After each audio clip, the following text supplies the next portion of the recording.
बीता हुआ कल। बुद्ध भगवान एक गांव में उपदेश दे रहे थे। उन्होंने कहा कि हर किसी को धरती माता की तरह सहनशील तथा क्षमाशील होना चाहिए। क्रोध ऐसी आग है जिसमें क्रोध करने वाला दूसरों को जलाएगा तथा खुद भी जल जाएगा।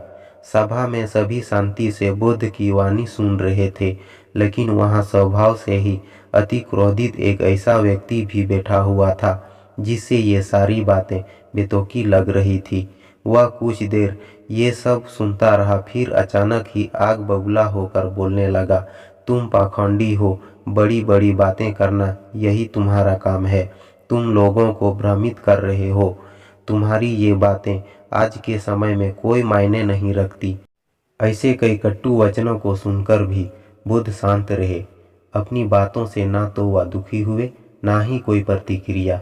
यह देखकर वह व्यक्ति और भी क्रोधित हो गया और उसने बुद्ध के मुंह पर थूक कर वहां से चला गया।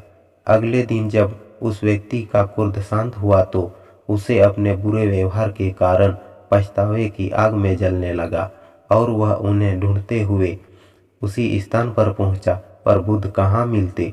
वह तो अपने शिष्यों के साथ पास वाले एक अन्य गांव निकल चुके थे। व्यक्ति ने बुद्ध के बारे में लोगों से पूछा और ढूंढते ढूंढते जहां बुद्ध प्रवचन दे रहे थे वहां पहुंच गया। उन्हें देखते ही वह उनके चरणों में गिर पड़ा और बोला, मुझे क्षमा कीजिए प्रभु। बुद्ध ने पूछा, कौन हो भाई, तुम्हें क्या हुआ है, क्यों क्षमा मांग रहे हो? उसने कहा, क्या आप भूल गए, मैं वही हूँ जिसने कल आपके साथ बहुत बुरा व्यवहार किया था। मैं शर्मिंदा हूँ, मैं मेरे दृष्ट आचरण की क्षमा याचना करने आया हूँ। भगवान बुद्ध ने प्रेम पूर्वक कहा, बीता हुआ कल तो मैं वहीं छोड़कर आ गया और तुम अभी भी वहीं अटके हुए हो।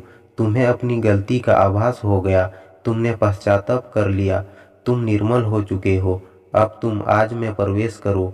बुरी बातें तथा बुरी घटनाएं याद करते रहने से वर्तमान और भविष्य दोनों बिगड़ते जाते हैं।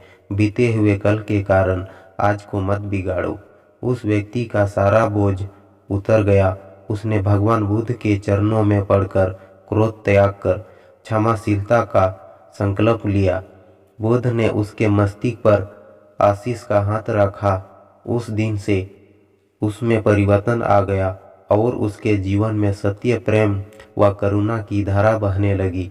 दोस्तों, बहुत बार हम भूत में की गई किसी गलती के बारे में सोचकर बार बार दुखी होते और खुद को कोसते हैं। हमें ऐसा कभी नहीं करना चाहिए। गलती का बोध हो जाने पर हमें उससे कभी ना दोहराने का संकल्प लेना चाहिए और एक नई ऊर्जा के साथ वर्तमान को सुदृढ़ बनाना चाहिए। तो दोस्तों, हमें उम्मीद है कि ये कहानी आप लोगों को पसंद आई होगी। हमें कमेंट करके ज़रूर बताना और चैनल पर नए हैं तो सब्सक्राइब कर देना।